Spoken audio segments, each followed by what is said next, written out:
Hello, we're jumping in before this episode to give you a very special, massive announcement. Announcement. It's merchandise time. We're, for the first time ever, releasing SCI GUYS merch. How cool is that? SCI GUYS merch that you can get. You can get it at normalcitizen.store. Store. It is on the screen. It is linked in the description. Ooh. It is very, very fun and very cool. What merch have we got coming up? Hat.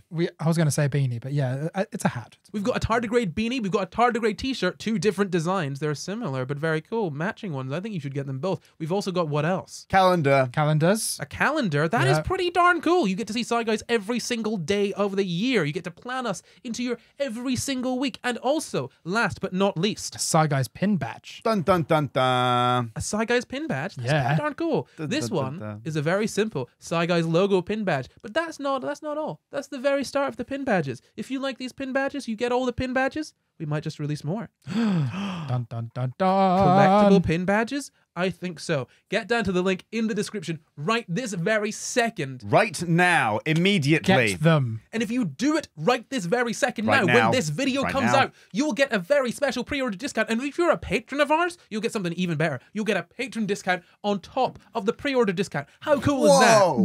Double discount. Discount. But do not tarry. Be very quick, because this pre-order discount is not going to last very long. I won't tell you when it's going to end, but it's going to end very, very soon. So get down to the website right now and get your stuff before it goes, because this is limited edition. We are not making any more. Once it's gone, it is gone. Go get it.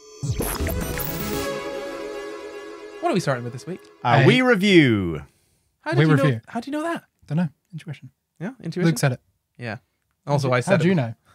Because Corey said it a minute Oh, ago. okay. Fine. Yeah, a minute ago. Okay. So this one comes from Diabetic Dog Walker. I didn't read that until Wow. right now. What identity. From Diabetic Dog Walker. It says, I'm back. It's 5 stars. I used to listen to this all the time on my commute. And then I had a long break from this podcast because I had a year off work due to having a baby. Now I've actually gone back to university, and this is my favorite thing to listen to on my commute again. I have so many episodes to catch up on too. I'm so happy you're still going, and you're still as funny as you've always been. Even after a stressful uni day when my deadlines have piled up, this podcast always puts a smile on my face. Brilliant job, guys. Keep it up.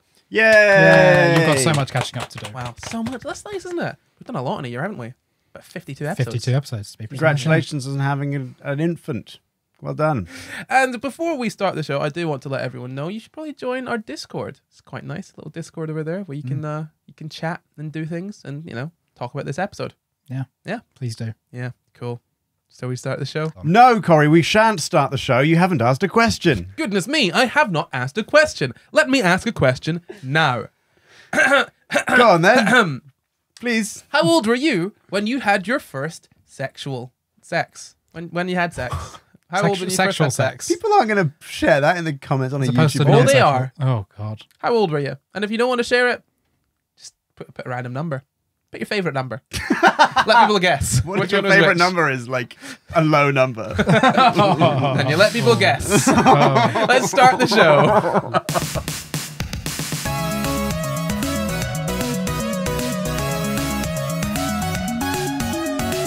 Hello and welcome to the SCI GUYS, the show where we talk about the crazy, weird, and wonderful stories from the science world. I'm Corey, and as always, I'm joined by my co-hosts, Jamp and Luke Cutford, and this time, very special guest, Iain. Hey! That's me.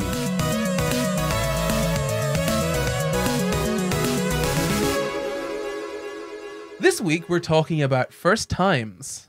Ooh. Are we? Okay. Yeah, we are. Could Yeah. not have guessed from the question at the top of the The episode. question does make sense now. It does make sense now, right? Yeah. Seems Yeah. pretty out of there. Out Yeah. of the blue. Yeah, but Otherwise. don't thank me How for dare this you. episode. Thank Iain over here. Why should we thank Iain for this episode, Iain?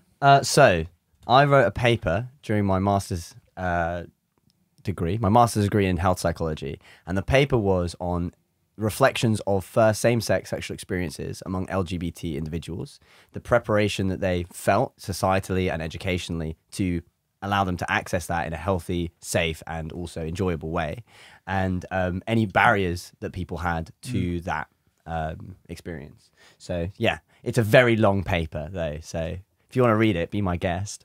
I'm not going to. In short, they spoke to a lot of gay people Yeah. about having sex. Yeah. Cool. Yeah, Yeah. basically, Cool. yeah. So it was a qualitative paper rather than a quantitative one. I don't know if you know the difference between those. Yeah. Yeah, there you go. So it was a lot of transcribing and a lot of rooting through to find commonalities, less data crunching, which is actually where my expertise and my preference lies. I really like statistics, but there was just no groundwork done in the scientific community prior. So I was like, I have to just do the groundwork. Yeah. Look, for the audience, what is the difference between a quantitative and a qualitative? Oh, Luke can give it a go. So qualitative data is basically like people's experiences, like information on first-hand experiences. Quantitative data is numbers that you can actually analyze and arguably, well, no, actually are more objective most of the time. So whether or not they're more objective is a very interesting debate, because ultimately data always relies on context. And so you'll find a lot of qualitative studies where as soon as you read the survey and read the questionnaire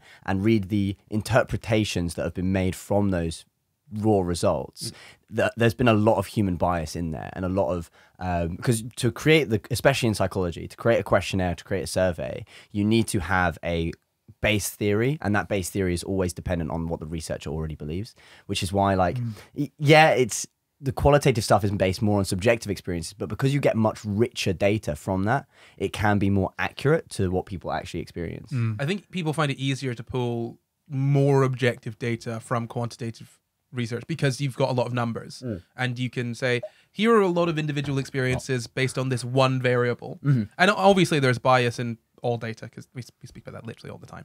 There's bias in all data, but I think the reason people think it's more objective is just because it's easier to look at all these experiences through this one lens, whereas qualitative, it's very much, gosh, there's a lot to read through in there.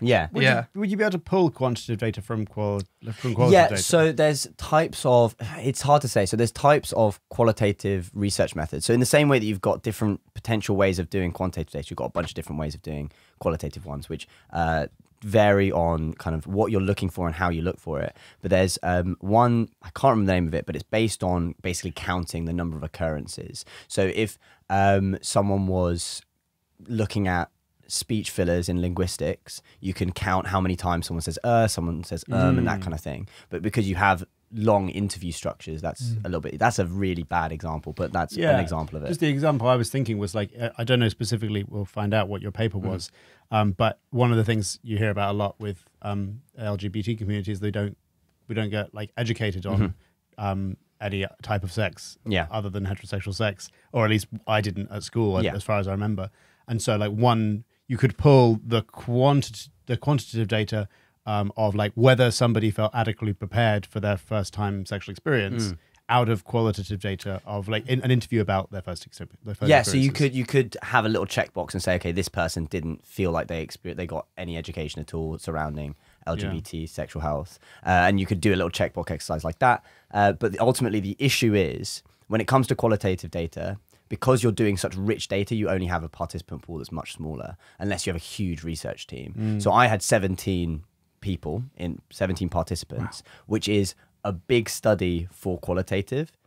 There are some that go up to like 32, 34, but it generally is a much smaller sample size. So you can't really find those. That's another reason why people think it's more objective. You can find much more generalizations and generalizability from quantitative stuff, because you're doing like, hundreds or thousands of people all at once. So you can get a lot more from those people. Whereas qualitative, because it's so small, you could, but it would be like, okay, 50% isn't a necessarily accurate representation of the general population. I think if you think of it as like a trade-off, right? In terms of, you can get, like you're saying, there's a lot of rich data from qualitative. So in those sort of, in those 17 people, you've got so many different data points. And that's what makes it really difficult to sort of use that data in the same way that you'd use sort of quantitative data.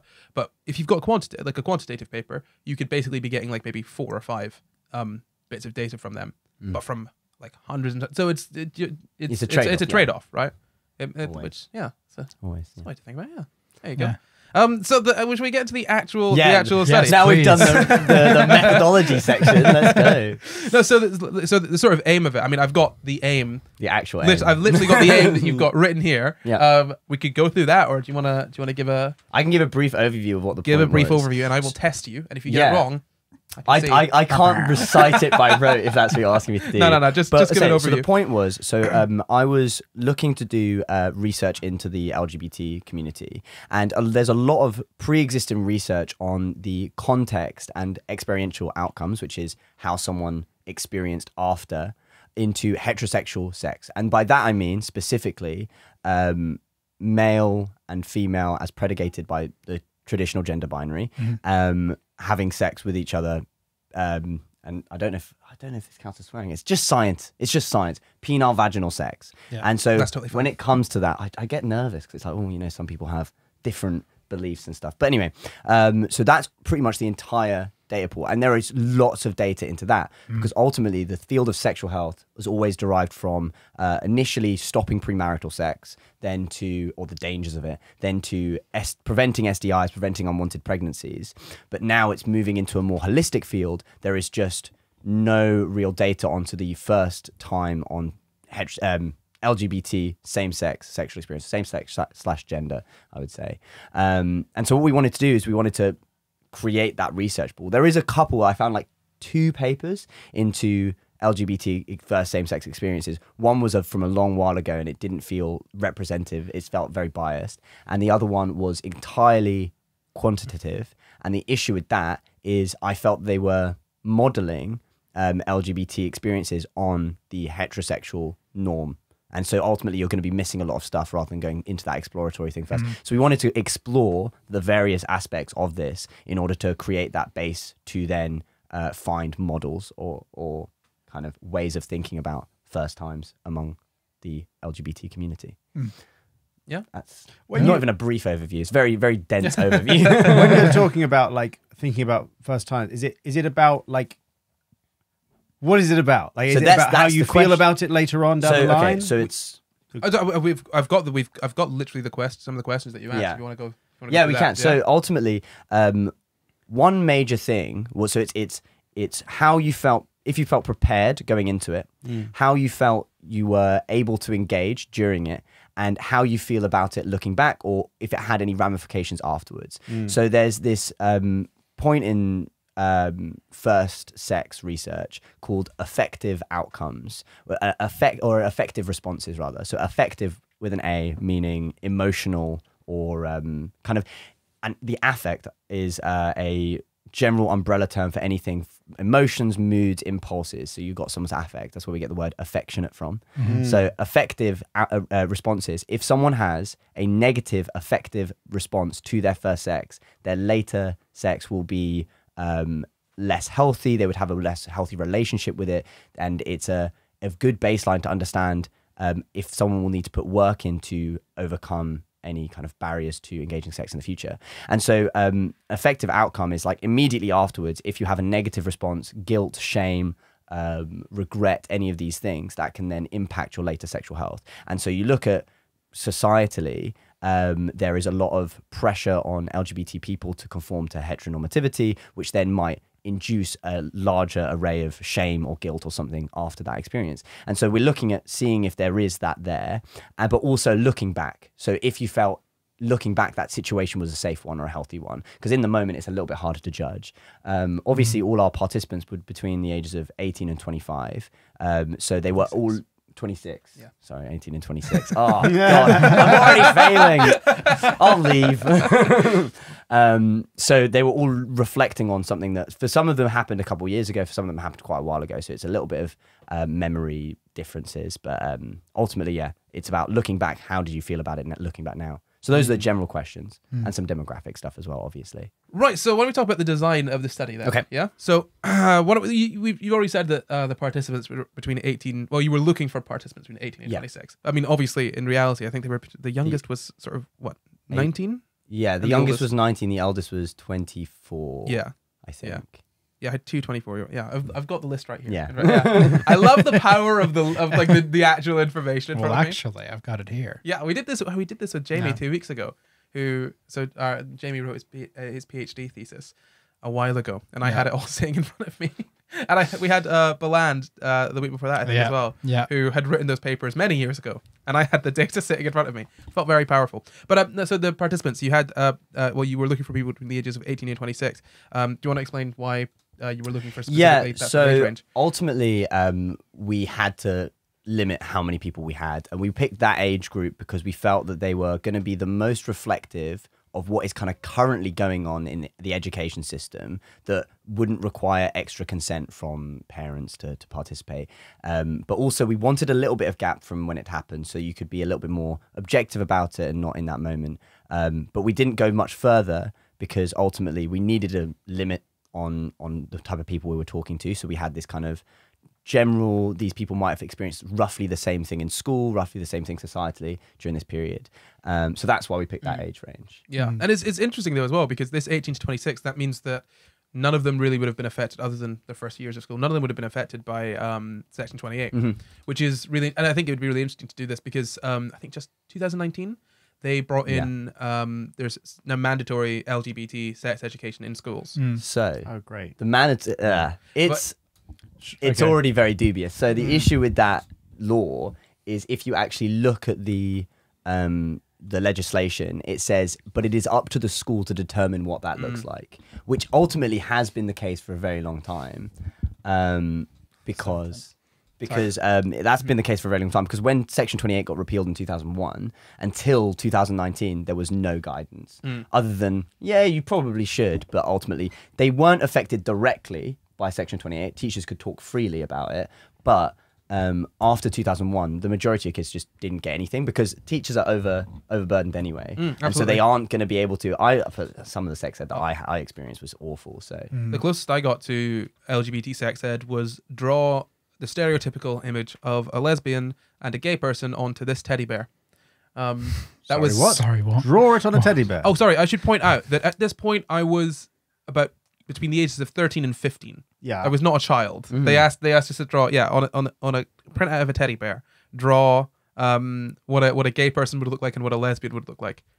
What? What do you What do what do they you look mean like? by that? I have no idea. They wanted so it was an idea of like, oh, here are the stereotypes of gay people and lesbians. What do you think they are? Draw them. and this is the major issue Yeah, with sex it was ed. just so it was so strange. But yeah, that's a major Yeah, issue with genuinely, sex ed yeah. is that like when it comes to LGBT stuff, it gets treated as a stereotype session of, trying to reduce stigma. And when you're talking about heterosexual sex, it's all in biology. It's all very much, this is how reproduction works. And neither of those are sufficient for helping someone guide themselves through any experience in a healthy and safe way. But they also frame these things differently, as in, this is the objectively right thing to do because we're teaching it in biology. And this is the nice, airy-fairy, this is polite side. And so ultimately, the LGBT people in that classroom don't get their identity validated in a objective way from science. But yeah, and then the heterosexual people, they don't get any, socially conscious teaching about how to engage properly in sex. Some people do some of these things, and it's just nice to Nice to For- let them leave do them be. that. Leave them be. Yeah. For us, it was always like you could have sex and do this, and you could also have anal sex, and then you can do this, and sometimes you do that. Like it's always this little add on at the end, and some people are gay too. Oh yeah, and also yeah. Yeah. So like here's the whole lesson. Like this is the whole lesson about like relationships, being a young person, all of this. And some people are gay. Now next lesson, moving on. I spoke to quite a couple people who were who went to religious schools. Oh, dear. And so a lot of them were saying that one person, apparently the sole piece of sex, this is what they actually said, the sole piece of sex education they had around LGBT sex was that it is difficult. That was it. And I have a story. I went to a Baptist school for 1 year, and in sex ed, we got told that gay people make bad life choices, and that was all we learned about gay people. Can I? Yeah. I don't think that's. I don't think that's. Is it they make bad life choices in general? Yeah, As I in, don't like, think that's They untrue. invest poorly in the stock market. They don't save for retirement. As in, we did the sex ed as normal, and then a student asked, "What about gay people? How do gay people have sex?" And the teacher was just like, "Oh, I don't think we should talk about that. I think gay people make bad life choices." I don't think that's not necessarily untrue, but I don't think it's down to them being gay. No.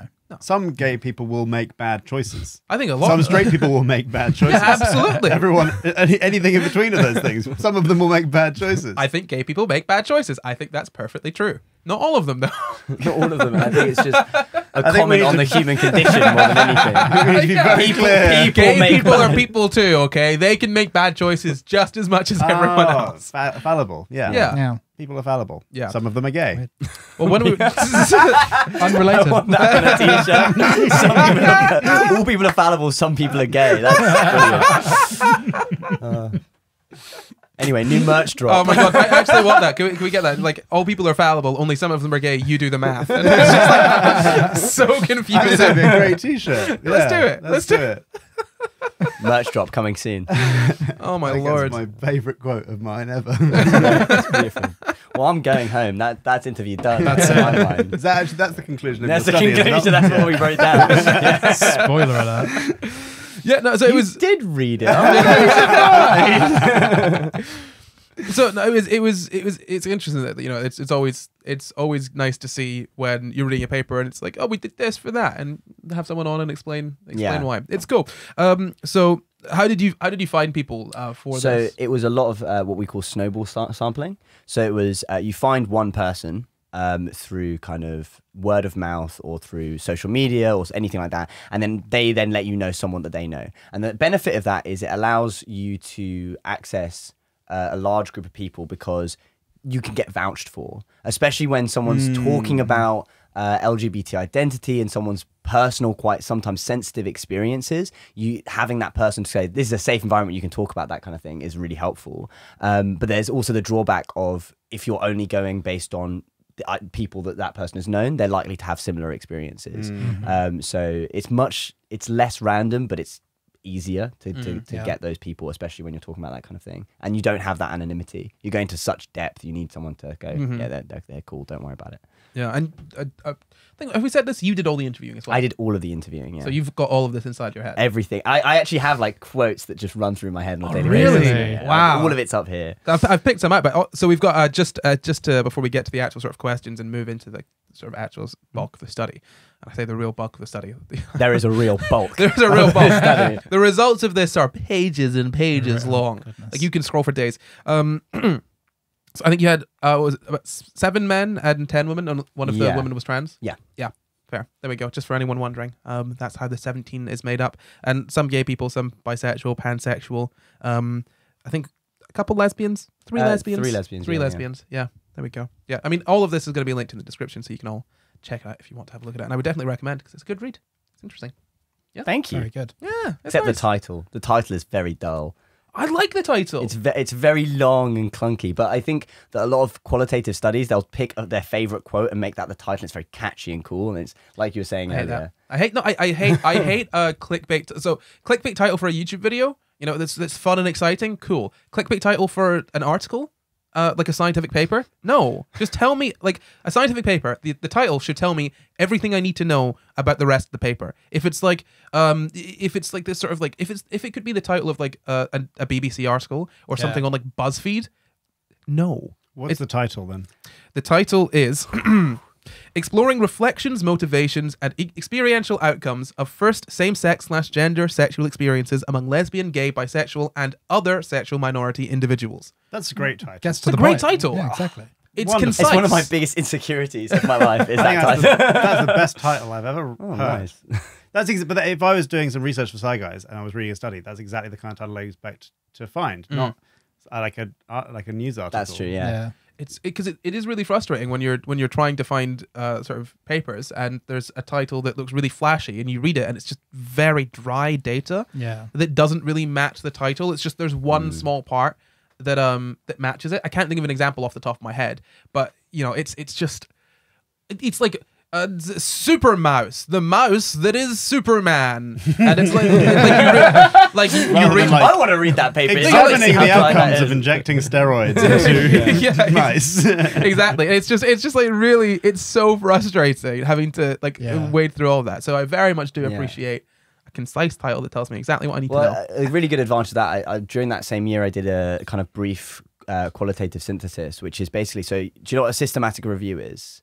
Nope. So a systematic review, so you got a bunch of papers, right? A bunch of data. And what you do is you go through every database with very specific search terms and try and find every paper that references a small thing. So I did the sexual health advice given to people who were recently made quadriplegic, I can't remember quadriplegic, or anyone who has a spinal cord injury, and that was basically what it was. And so you can find all these papers, and then you bring all the data together into one meta study. So, but it's a systematic review because you're systematically going through every single thing.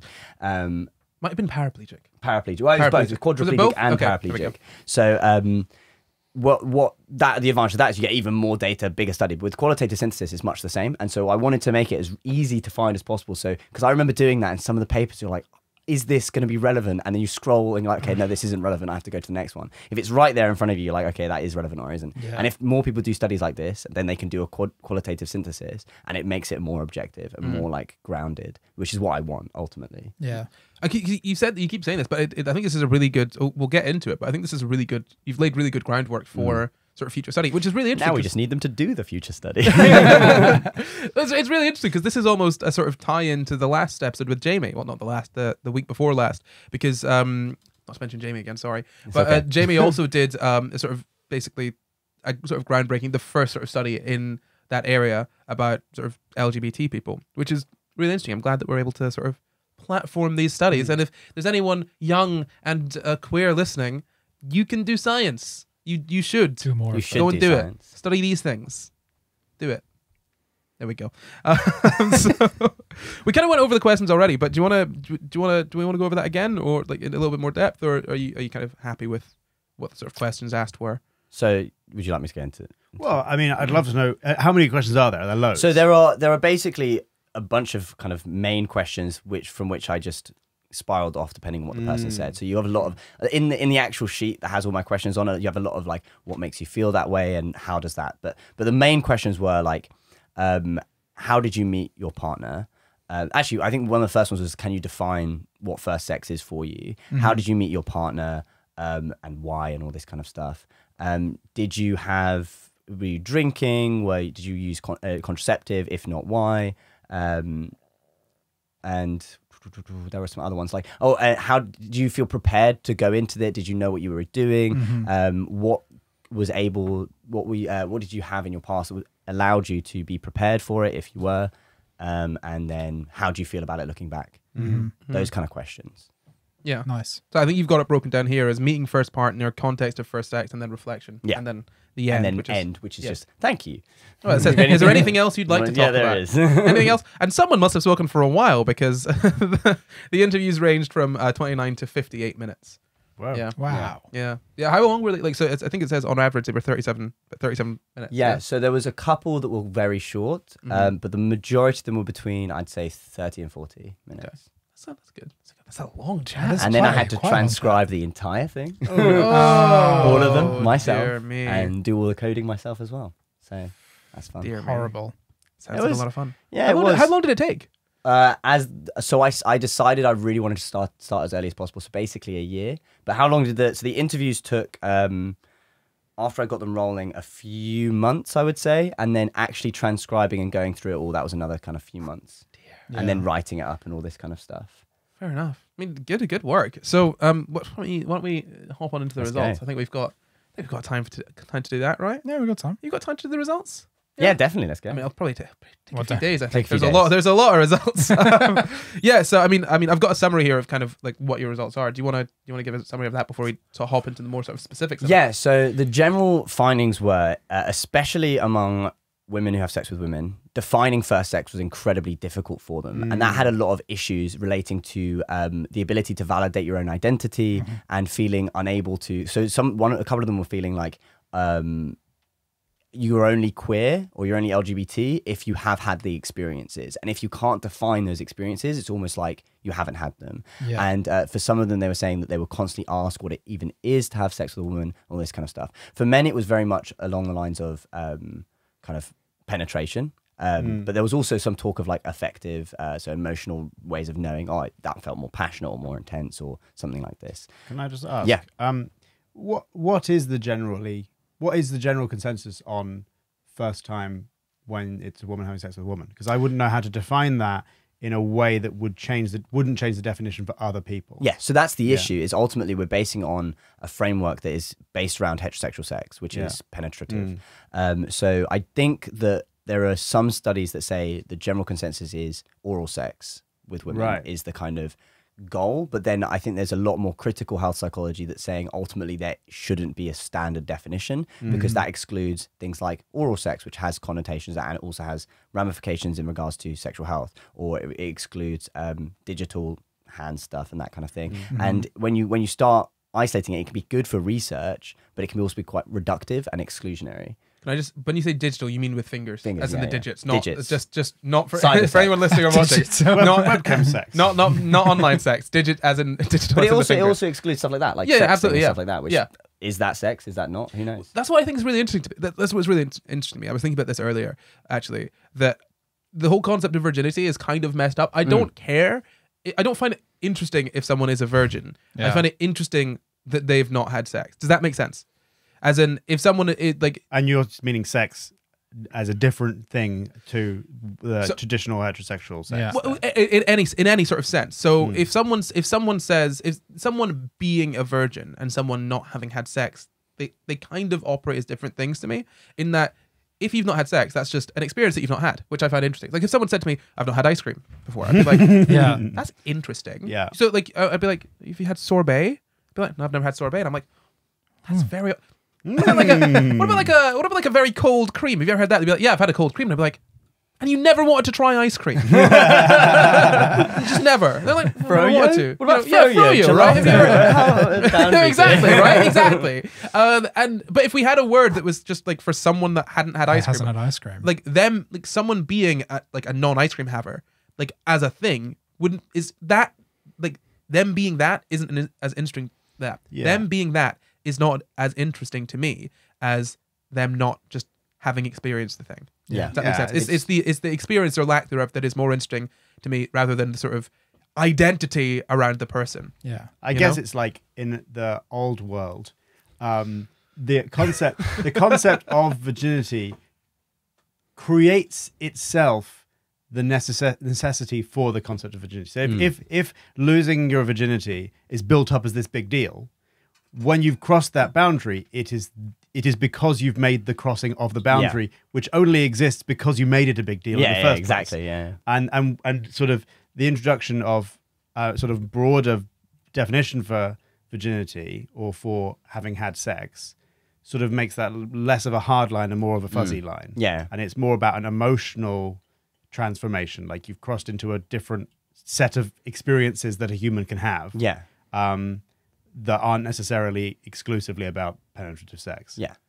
I think it's definitely something that there has been work going towards that, where people are looking at, especially in sexual health psychology. You go back to the 60s, and it is just the most awful things to read. It's like, anyone who has premarital sex is going to die, that kind of stuff. And then the 80s came along. That was in a science. That was in a paper that I read. Is going to die. It's not specifically those words. Hold on, wait.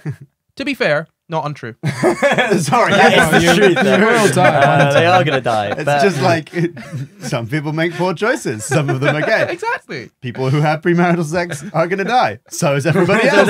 That is exactly the kind of title of one of those papers that I was talking about earlier. It would be like everyone that has premarital sex dies. You read the paper. Everyone dies, and some people have premarital sex. It's like, I got you. Maybe we should start publishing a bunch of troll papers where we just put arbitrary categories on things that explains everybody. How are those going to pass peer? Oh my god, let's just make our own journal for just pointless papers. Yeah, let's do it. Yeah. Oh my god. New merch drop coming. We can sell a zine of terrible science papers that we have made up. That are technically true. They're all technically true. I genuinely think we could do that, because actually this is somewhat unrelated, but it's something that I want to bring up on the podcast at some point, so I'll just do it now. I was looking for a journal of sort of negative results, as in the results that are not the results that someone was looking for. Insignificant Yeah. results, and Yeah. non-significant results rather, and that Exactly. that would be really good to have. There have been a couple, but I think some of them have discontinued. But I think under SCI Guys, be very cool to try and start a journal like that at some point down the line. So let's Wow. let's do that. New Patreon goal. Yeah, genuinely new Patreon goal. It'd be really cool. I think That would be amazing. be amazing, right? That would be really cool. Yeah. Awesome, and we'll tie it in with our pointless results, and you have to figure out which is which. Yeah. So yeah, no. What were we talking about before? So defining first sex and what the implications of that was. Yeah, I guess the good question for me there is then if you are defining sex in a certain way for women who are having sex with women, does that not then necessarily change the definition of first-time sex for other people? It does, and this is the issue a lot of other papers have. So this is why there is so little research into this, is because it's so difficult to create any scope, and it's much easier to just go penile vaginal penetration. Yeah. And Sorry, put that down. Can I just this is what's really frustrating. It's you. Right, so it makes sense that you've done the sort of qualitative approach here, because if you were to do quantitative, you'd have to yourself sort of Create define that definition. Yeah, and we've had this definition up until this point of what sex is, and scientists, they've come across something that doesn't fit into their way of sort of categorizing things, and instead of reassessing that, They just they've ignore it. let's just ignore it for now. Let's put lesbians to the side, and let's just pretend like they don't exist. As opposed to instead of thinking like, oh, actually, hold on, our conception of sex in society is maybe a little bit more complex than we have given it credit for, and that might be affecting our results. So I just feel like it's unboxable. Like the scientists want to put things in boxes so that they can compare them. And I think if you include every sexual orientation, it's not possible to construct a box other than anything more than kissing. But then it's also not. Sorry, That's actually good. Anything to do with genitalia. but then it's not. I wouldn't. You say with other sexual orientations, and this is something that I was going to sort of come in with earlier. That you talk about heterosexual sex, but this idea that there's one mode of heterosexual sex is such a pain, because let's bring in let's leave trans people out of this for now, right? Let's just forget it for a sec, right? You're so scientific. Oh, look at me, I'm a scientist. I'm leaving out a category of people. So what's really interesting to me is that heterosexual sex, right? We have this idea of what that is, but ultimately, first off, pegging is a thing. Like heterosexual sex, as sex between a heterosexual man and a heterosexual woman, does not necessarily need to be like whoop, whoop, whoop, PIV. It doesn't need to be that. There are so many different ways for that to happen, right? And then when you bring in trans people, then there's another layer of complexity, and you can just keep on adding these layers of complexity. And we're literally doing it in this conversation right now, where we're simplifying it by saying heterosexual sex. Yeah. But heterosexual sex isn't even necessarily what we like. By its broadest definition, it's not what we mean when we say heterosexual sex. I try and broach that a little bit in the paper by basically saying a lot of them say heterosexual or penile vaginal, but this basically what they mean is mixed gender, so mixed sex or gender, sex between someone who is predicated by the gender binary as two people of the opposite sex, which is a already arbitrary term as well, and having penile vaginal intercourse. That's the definition. And ultimately, you're right. Like if they have anal sex, that's excluded, even though that has a man and a woman doing that that has the exact same implications. Or oral sex is excluded and that kind of thing. And it's just as soon as you start excluding. So how I defined it in the study, to get back to how I did it, was I just had it self-defined. Yeah. Right. So, and this is the thing with one of the papers that I read, the only other paper into this from contemporary times, they had anything from sexualized kissing onwards, and that's what their definition was. But I thought that was, I putting it as a self-defined thing and then asking them what that self-defined thing is, I think is a much easier way of doing it. And then you don't have to create this box and exclude people. You can have the research onto the effective outcomes, and you've already got what they've defined it as, so you can categorize it if you need to. And it just wasn't hard. It just isn't hard to do that. I think this is one of those things where we talk about the sort of, I mean, everything has bias in it, right? No matter what you do, you're going to have some bias, and this qualitative approach eliminates some level of bias, right? Whereas a quantitative one of saying this is what sex is, you get some kind of, you get good data out of that for this one particular viewpoint, right? So it's a limitation of the way that we study things almost, right? Definitely. It's such a difficult thing to broach, because people want to believe that science has all the answers to everything. But when we're studying something like this, if you want to use that sort of hard science, the hard data, the quantitative approach, it's just not gonna. You're not gonna get as Rich data. as rich data as you would from this. It's really interesting. Do you want it? So that was the first point I raised in my paper. Good God! So the next one, which I went into all these different definitions. The next one, I'm actually going to read this because it's harder to remember. So yeah, we're going to like delegitimization, how that affected people, and then we went into kind of meeting and contextual situations. And it was interesting because what we found is all of the men, or a large portion of the men, found partners on dating apps, and none of the women did. So the women exclusively found them through, well, almost exclusively found them through social groups, whereas the men almost never found it through social groups. There was a couple who did here and there, but ultimately, and there was one woman who had someone they picked up in a club this one time. But ultimately, it was this really interesting divide. It's like, why is that the case? Obviously, none of the participants, I didn't really ask the participants in that space, so I can only speculate. But we came up with some kind of ideas that maybe it's because men who are seeking first sex with other men, they might want to hide that from their social group. And so going online adds this layer of anonymity and also ease. Then you've got, with women, a lot of the time, there aren't access to those services, and so they will go for that. And then the other side of it is, if you are queer in an unqueer space, you are more likely to attach to that person and get to know them a bit better, which is what a lot of the women found. But the men didn't really want to communicate with other people in their space. What's interesting though, because it's this classic thing of, and they were just good friends. Like there's all sharing a friendship kiss. Yeah, honestly, all of these, like I say, lesbians throughout history, or like sort of queer women throughout history, in relationships with women, clearly in relationships with women. And if you look back, they'll be like, and Josephine lived with her very close friend for the entirety of their lives, and neither of them married, and they bought a little cottage on an island and did not speak to anyone. Like, they were gay. Just say they were gay. Like they were married. Clearly okay? gay. Exactly, right? And it's almost acceptable or ignored for women to be very close. Like you can have girls that are friends hold hands whilst walking down the street, right? And I'm not saying that sort of for women that there isn't any stigma, there's no violence. I'm not saying that at all. But I think we can all agree that generally it is more socially acceptable for women to engage in what would be seen as homosexual sort of behavior, right? You can have girls getting drunk and kissing. Ooh, it's just a bit of fun. Like if a girl likes a girl, that's somewhat more acceptable usually, because it can be written off as just having a bit of fun. They're not seen as being inherently gay for exhibiting sort of some homosexual tendencies. Whereas for men, when a guy says, "How are you feeling?" it's immediately like, "Oh, they are a gay person now." A gay man, and it's just Is that a tear you're shedding there, Luke?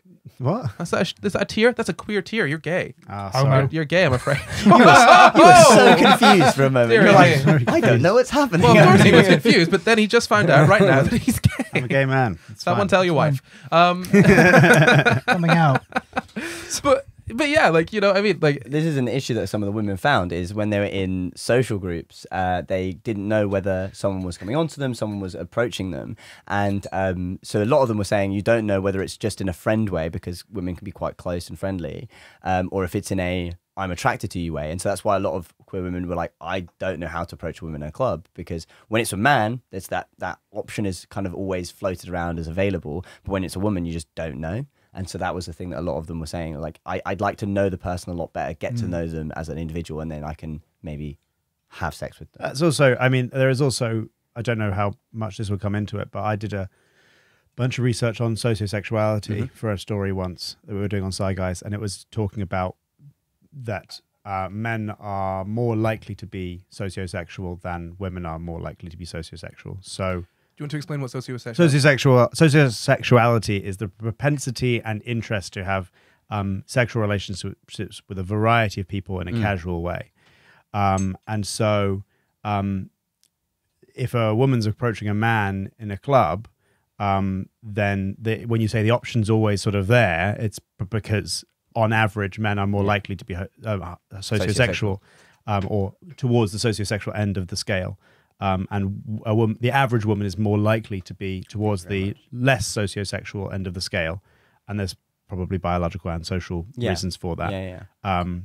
So, yeah. That's another thing we did kind of put in there, is that the reason why men might go to dating apps is because it's seen as more of a rite of passage. It's something that they have to do, so they're just trying to get it done as quickly as possible. Whereas for women, it's seen as this, a virginity loss is seen as a loss. And so society, I mean, not necessarily objectively. And so they will often want to get to have that deep emotional connection first. Obviously, that's not the case for every one of my participants. It was very varied between everyone. But it was an interesting thing to notice. Then we looked at kind of how someone understands sex. We were basing it on this theory called sexual scripting theory, which is the idea that in order to engage with any behavior, you have to have this script. You need to know a script. And the script is developed through education, through experience of other people in your surroundings, and through culture, so like media intake and that kind of thing. But when you have a complete lack of a script, there isn't a way of approaching that. And when there is a disruption to standard scripts, that's when you often see negative affective reactions. And so if there is no idea how to engage in a sexual experience, there might be more reliance on their partner. They might be going for an older partner. They might be less likely to feel like it happened in a good way. They might not know how to approach the situation. And so that lack of sexual scripting for LGBT people might be a negative thing. We found for a lot of people, they didn't know what they were doing. There was a lot more reliance on older, more experienced partners. There was a lot of people feeling like having, one person even had an experience they thought was bad and immediately thought they weren't gay anymore. They were like, oh, maybe I'm just straight. Maybe this was just a phase, because they didn't have the idea of how, sex with a woman could be.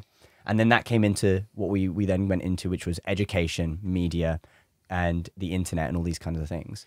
That's really interesting, actually, that you say about. I've never heard of sexual scripting theory. That's really interesting though, because I've seen a lot of stuff recently online about like all these sort of stories that we have in our culture about heterosexual couples, whether in books or in like books or films or whatever, that we kind of passively absorb. And if you actually think about them, some of these stories are not very good. Like Romeo and Juliet is a really not a very good story. Dude, sorry. Basically, every romance in any film ever is terrible. Yeah, I promise you. But like the Notebook, where he's hanging from the thing, he says he's going to drop himself unless she goes on a date with him. That's just creepy. It's an older man. It's an older man. It's usually an older man, not taking no for an answer from a younger woman, and pursuing her incessantly until she says yes. But then they're happy. But that's the thing, is that if you're passively absorbing that sexual script, if I've understood this correctly, and the outcome for the people in that encounter is not a negative, there's not a negative outcome, then you've absorbed a script that doesn't have a negative outcome. And so if that happens to you, you're not going to flag it as like, maybe this shouldn't be happening. No, yeah, exactly. That's really interesting and messed up. It is messed up. And when you're thinking about representation in media, like a lot of people say like, oh, why is it going all over the place? And it's this idea that if you don't have healthy representation of media, of people just existing, then what happens is exactly this. You get these same archetypes, same stories, same narratives that then feed into how people behave. And so if it's someone that never takes no for an answer, you find that this happens with men. So they start approaching women and not taking no for an answer, and that's where consent goes wrong. Or with this lack of sexual scripting for LGBT people, especially LGBT women, we actually found a study that was looking into the media, and they found that the only time that LGBT people were spoken about was either in jokes or in coming out stories. And it was like, okay, so can these people exist in the world? And when you don't see someone in stories and cultural stories that is materially similar to you, be that in your race, your sexuality, just anything, you end up not knowing if you can exist in the world and be happy. And so what someone said, they literally said, like, I searched for magazines when they were very young. That was the only thing available. There was one magazine and it only had butch lesbians in it. And she was like, I wasn't that. And so that was the only thing of I could see. She was just searching for the evidence that she could exist in the world and be happy, and she couldn't find it anywhere. And that then leads to you having experiences where, you know, with people who aren't kind of you're not compatible with, but you don't have any framework inside to know what to look for. And yeah, that's when things can start going a bit wrong. But then it was also a lot of people went to the internet. When the internet started becoming about, they went to the internet and they were finding these communities of people to try and understand how to exist and that this is a valid way of existing. Because when you remember that queer people a lot of the time, they don't have people who are socially similar to them. So going into these spaces is fantastic. Yeah. But there was one participant who was like, well, I only had one computer in the house and that computer my parents used as well. And so I couldn't experience any of these things. And so and this is the thing that I remember, there's a huge debate about how much of this should be taught in schools. And ultimately, if it's not taught in schools, people who do not have access to these spaces will end up just being left behind. Oh, they have the internet, they have their parents. What if they have homophobic parents and don't have access to the internet? Then they don't get to see this existence, and they go through their life, you know, when they do end up having sex, feeling guilty and shameful or like something's gone wrong, and that then impacts them later down the line. I mean, I want to hop back to what you were saying earlier about if you, the sort of scripts for if you don't have some scripts for sort of race, sexual, like anything, right? What's really interesting to me is that when I was a kid, right? Okay, nowadays you've got Miles Morales as a mixed race Spider-Man, whereas back when I was a kid, there were 0 mixed race characters, like not one. Like I could name tons off the top of my head now, and I'm like almost jealous of kids nowadays because I'm like, you have all these? I had Tarzan. I'm not even joking. Like the closest thing that I could find, like that sort of where, like, okay, this is someone that made me be happy. It's like Tarzan, who part of his family like are apes and part of his family are like people, but like, okay, fine, right, sure, I've got that. What else? I mean, like Lilo and Stitch, I guess. I don't know, man, but like genuinely, like looking at different like. You look through all the media and I know. I've never considered that somebody might identify as Tarzan. No, like, but genuinely having that like being from two worlds sort of thing. It's right? Yeah. Harry Potter, right? Like it is that kind of like it is you find like if you don't have that representation, you find it where you can. And it's not good. It's not. It is not good. It's I'm not just good. learning that why I race... love Ed Sheeran so much. Exactly. Sorry, there is definitely not enough ginger representation. You can't see. I shaved my head the other day, but I am fully ginger. I'm a very ginger person. I can see, there we go. I'm clearly ginger. I don't have to reference. Of course, it's not the same thing. But I did meet Ed Sheeran once, and I did say to him, like, you were the first person I ever met. You and Matt Smith, because I looked like Matt Smith a lot when I was growing up, and Ed Sheeran were the moments I realized that I was like an acceptable person. And I was like, whoa. And that's made it make sense to me. It's really what you said about scripting. Exactly. It's made it, not that it's anywhere near the same level, but it's just interesting to me that those two people were so significant to me. And being like, and then imagine what it's like having something much more socially stigmatized than being ginger. I mean, being ginger tough. is pretty heavily stigmatized. It's not, but the stigmatization is totally normalized, right? Yeah, like you can say ginger, I can look at ginger, and no one will bat an eye. Yeah, no, it's fine. Yeah. Well, maybe you should bat an eye, please. Bat your eyes. Bat Luke's eyes. Bat his ginger eyes.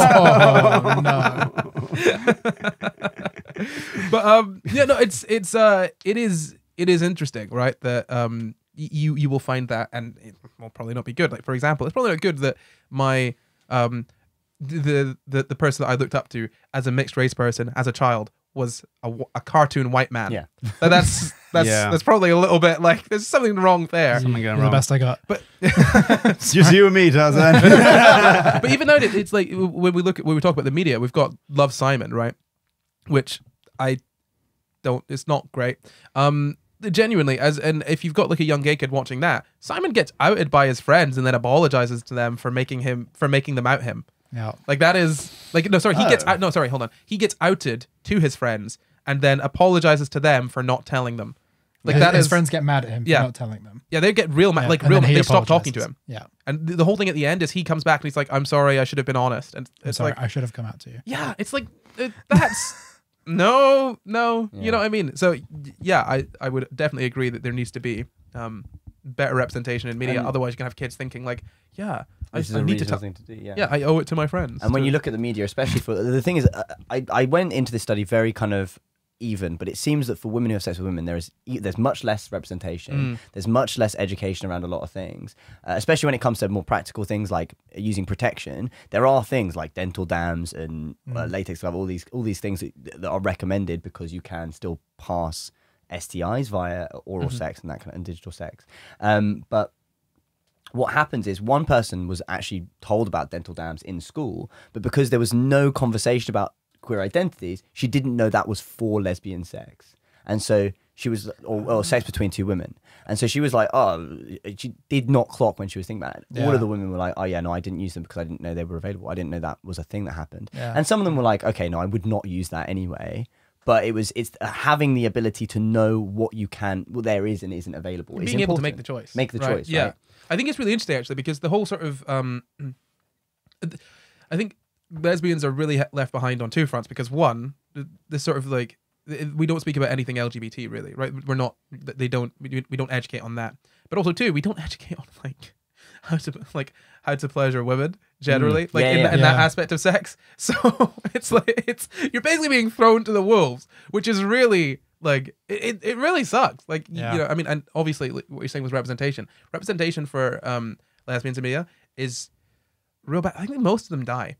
Genuinely, I think most of them end up dying. And if they're in films, they die usually. Or it's a historical film and it's not clear whether they're like lesbian or they bi never or actually whether they're admit it. just straight or whatever. Two that one person mentioned were Blue is the Warmest Color and Black Swan. Those are the two only films that she'd ever seen. And she was like, that's what I thought was lesbian sex. And it was like Blue is the Warmest Color has like a 7-minute long quite explicit sex scene in that was directed by a man and had a lot of controversy afterwards because all the actresses were like, it was like a porn set, it was ridiculous, this is outrageous. And Black Swan has one of the most unhealthy women having sex with women relationships in media. It's like intentionally, it's very bad. And that was her entire representation of what it could be. And you look at things like that and you wonder why people are like, I don't know what to do in this situation. And the thing that was really, really notable that this is a thing that you need to think about. Everyone goes, oh, but no one's prepared for their first time. That's the whole thing. You're going into a new experience with someone. But you look at bisexual people in this study who had sex before with someone with mixed gendered sex.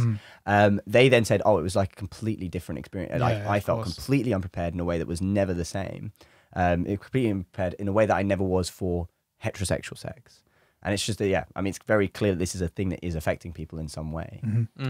Would it be fair to say that a decent amount of sex education in school is there to prevent pregnancy?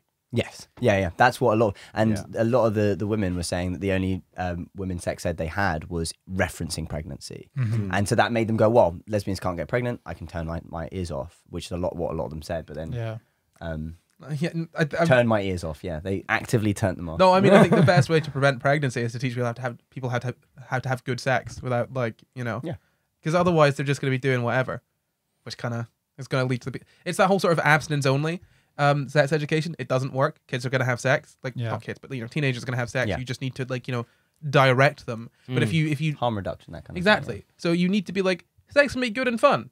Wrap it. And also, here's how to have a good time, right? Yeah, because I don't remember ever being taught that sex can be fun. I just remember being taught, here's how you put a condom on, here's what the general reproductive organs are like. I don't remember being taught this is how to have a good time, how to respect each other. So I think more important than that, is the relationship aspect of it, right? Like the sort of interpersonal, the interpersonal aspect. That's something that is severely lacking because that is something that people really suck at generally, right? I think that is probably it. We had my supervisor, Roger Ingham, his entire career was relating to how to bring pleasure into the classroom, how to bring people conversations about the fact that sex is pleasurable into the classroom, to demystify and destigmatize sex education. And that's his entire career. And I remember in a lecture with him, every time he was like, okay, so why would people want to have sex? Well, why would young people have sex? And everyone was like, maybe it's peer pressure, social expectation, and all these kind of negative things. And he would go, why not? Because they want to. No one's ever thinking about this. It feels good. It feels good. They want to do the good thing. And as soon as you bring all these other things, you try and prevent it. You're like, okay, let's put these preventative measures. Let's try and stop these kids. And if you make it about pleasure, they're more likely to be receptive to this idea that there is a way of safely doing it and healthily doing it. And teenagers have been having sex with each other since the start of time. Honestly, you're not gonna if you're gonna be like Kellogg and try and make a cereal to stop people from having sex. You are not going to innovate anything that is going to stop teenagers from having sex. They are going to do it. I promise you. You need to give a bit of context to what you just said about Kellogg cereal. Yeah, does no one cornflakes. I love it. That's great. So yeah, I know, but the cornflakes. So I should clarify. We've talked about this before, right? I'm sure we have. Yeah, the cornflake story is one of the things for cornflakes was because the guy that created them, Kellogg, he didn't want people to have sex, and he wanted people to he basically thought that eating sort of good foods and pleasurable foods. I don't want to get into it fully. It is insane. Essentially, he thought making people eat bland foods would make them want to have less sex. I don't know how to respond to that. I don't know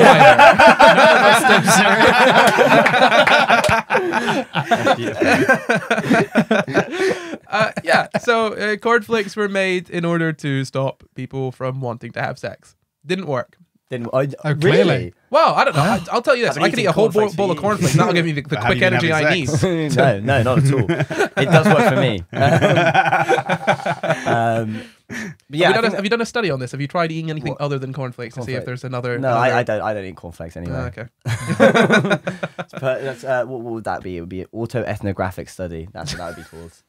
Dear me. There you go. Yeah. Is there anything? I mean, I think we've gotten through the bulk of what I speak about. If there's anything specifically you want to raise, I think something that was quite a notable thing, I just saw it scroll past your screen, that was quite an important one, was people's understanding of their own sexual identity. Was a huge one, especially when you're talking about this affective response to sex, was a huge one that impacted people. If someone had a confused or uncertain idea about who they were, frequently they would have sex to try and work it out. And in some cases, it was a very positive experience. It internalized it for them. One of the people said, I had gay sex and it wasn't the end of the world. And that was a really good thing for me.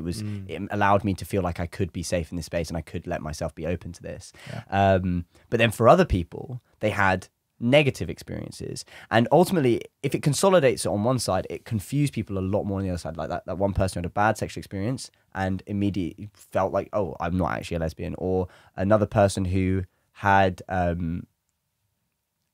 dubiously consensual sex when he was 13 with a slightly older boy, and he then didn't have sex for years and years and years and years and years, wanting to, and in his own words, he wanted to completely compartmentalize his sexual identity and not engage with it at all. And so when you're thinking about affective responses, if someone's unsure of who they are because of this underrepresentation, underspoken about in education, they're going to be more likely to have negative affective reactions, which then down the line could have negative impacts into their health, their safety, and their ability to kind of engage with other people emotionally, generally. But yeah, you see sort of loads of people like, yeah, no, I wasn't quite sure until I engaged with it. And but yeah, a lot of people it was great, but for other people it was quite bad. What was the outcome for people when you were talking about how they felt years later? Okay, so for the most part, most people like, some people I don't really think about it anymore. It's something that's from my past. It's not as important to me now, especially, so the one trans woman, she spoke about both her experience as a gay man and as herself as a trans woman. And when that she had those same gender at that point, sexual experiences, those are completely, they're like a different life to her. So it's like she doesn't really see them anymore. Yeah. Whereas the more impactful one was her first time with a woman, in which she went from, so it was a really interesting thing she said. I wish we could have more trans people in our study, but we didn't. I didn't have the time, and ultimately it would make it even longer. But she said something along the lines of, I thought I was a gay man before I came out because I couldn't engage with a woman, but ultimately being a man engaging with a woman, there is very specific sexual scripts that it's a very gendered experience. And as a trans woman who hasn't yet come out, hasn't started transitioning, that can be a very traumatic experience. And so she completely cut off. And then when she became herself, started transitioning to who she actually is, there was this realization that she could engage in this space because now it was not as misgendering experience as it used to be. Yeah. And she found that speaking to other trans people, this isn't an uncommon thing, but it's not a universal thing, but it's not an uncommon thing. And there's a whole well of research right there that I would really like to dive into. It's really interesting you say that, because as you're bringing that up, I'm going in my head, I'm like, I know a lot of people that I've spoken to that have said that. Like, that is a study. That's a study right there. If you're a queer person watching who wants to get into science, there is a study. Do it. Given SCI GUYS funded studies. There we go. That's a new thing. There we go. This is it. Join our Patreon and we'll do it. We'll do it. I promise. But for some people, it was a legitimately quite important thing, and it was quite interesting. Some people were saying that looking back, it was a little bit more of a dubious situation than I thought. Like someone was, I don't know, a 14-year-old guy having sex with a 25-year-old guy as his first time. He was like, looking back, it could have gone badly. It didn't. It was a very good situation for me. Ultimately, it couldn't be fully consensual because of the age difference. But ultimately, he didn't regret it. But looking back, he realized it was probably not a good situation to be in. And that was what a few people said. And then a lot of other people said, just like, yeah, it was good. I enjoyed it. It really helped me find my identity. So it does depend on the person. One thing that's come up, and I wonder what you think about this, I was just thinking about is that, so like, if we're talking about bringing ideas of sort of like having sex is just a thing you do for a nice thing, for pleasure, and that's sort of like liberalization of the sexual education system. And then sort of the older version would be like a more conservative, don't have sex before you're married, / be very careful, / we're not going to talk about gay sex, that kind of thing.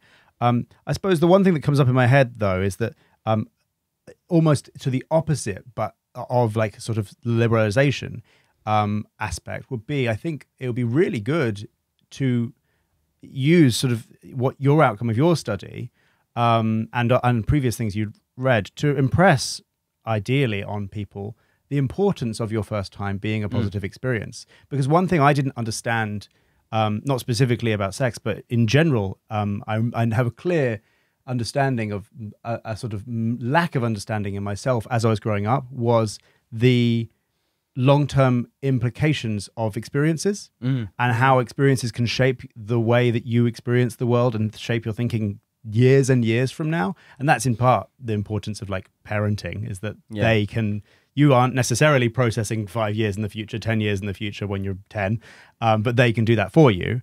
But in sexual education, sort of liberalizing it from the perspective of okaying pleasure seeking and that kind of thing, but also just giving like teenagers an understanding of how important the decision that they're making is as well. Not in a sense of like, don't throw away your virginity, like that sort of thing, but in a sense of like, make sure that it's a positive experience, and we're going to help you do that. Yeah, exactly. Yeah. I think that's the key point there, because we don't teach kids how to have a good. It's just wrap it, tap it, done.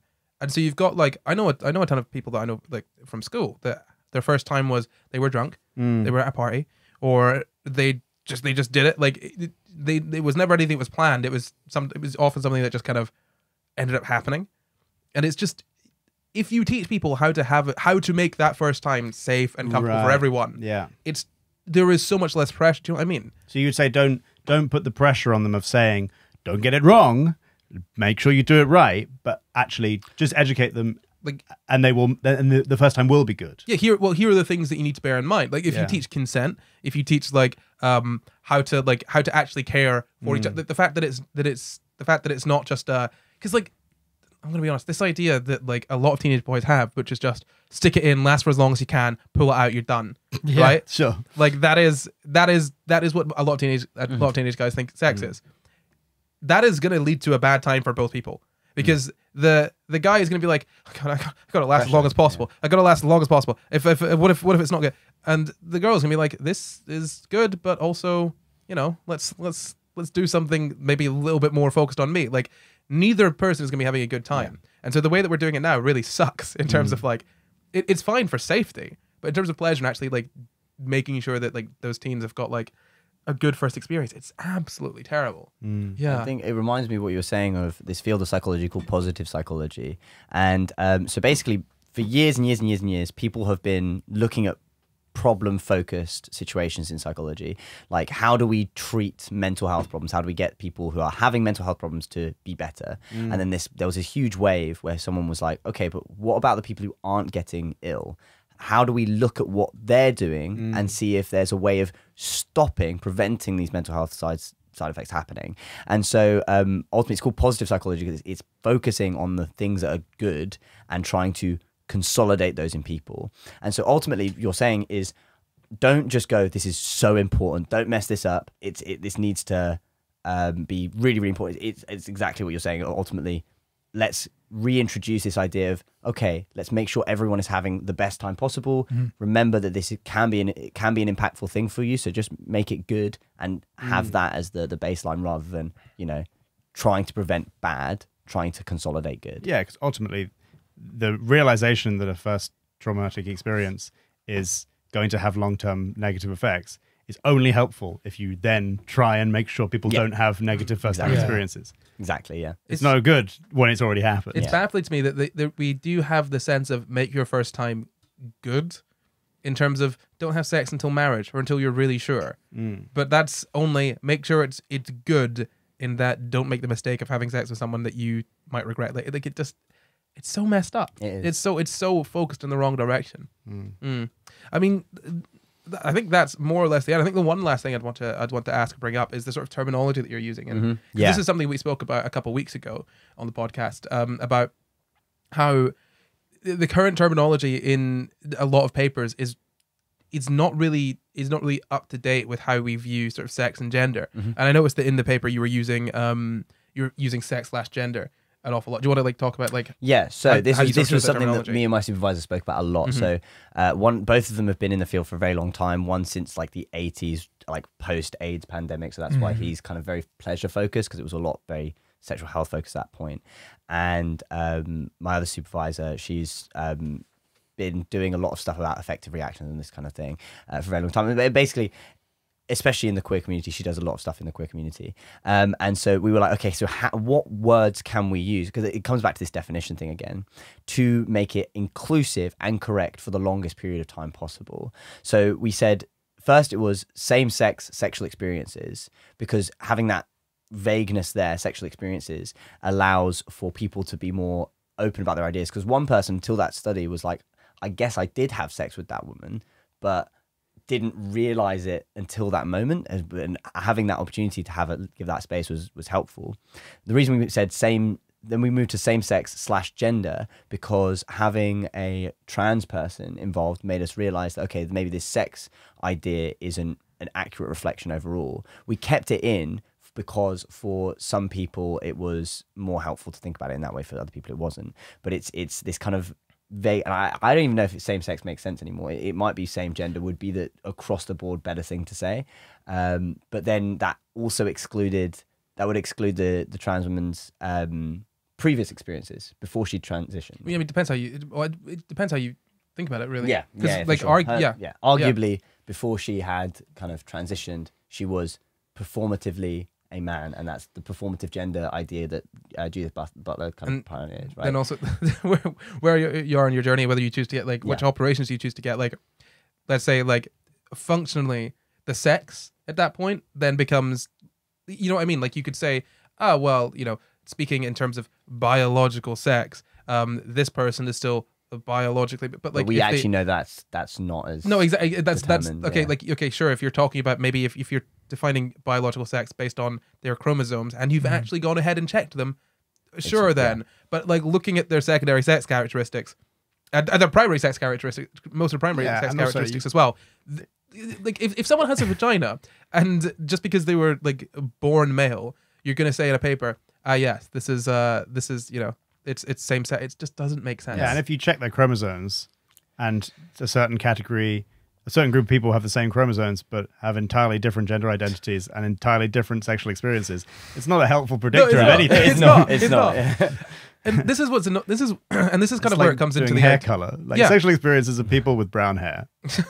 Okay, what does that predict for? Yeah, but hold on. Look, are you testing people that have natural brown hair or dyed brown hair? Or what about people who were born with brown hair but it's since born with blonde hair but it's since turned brown? Classic. That happens to my friend. It's very traumatic for him. I can imagine. Yeah. What if they're bald? But they do have hair. Had they not shaved? Agender.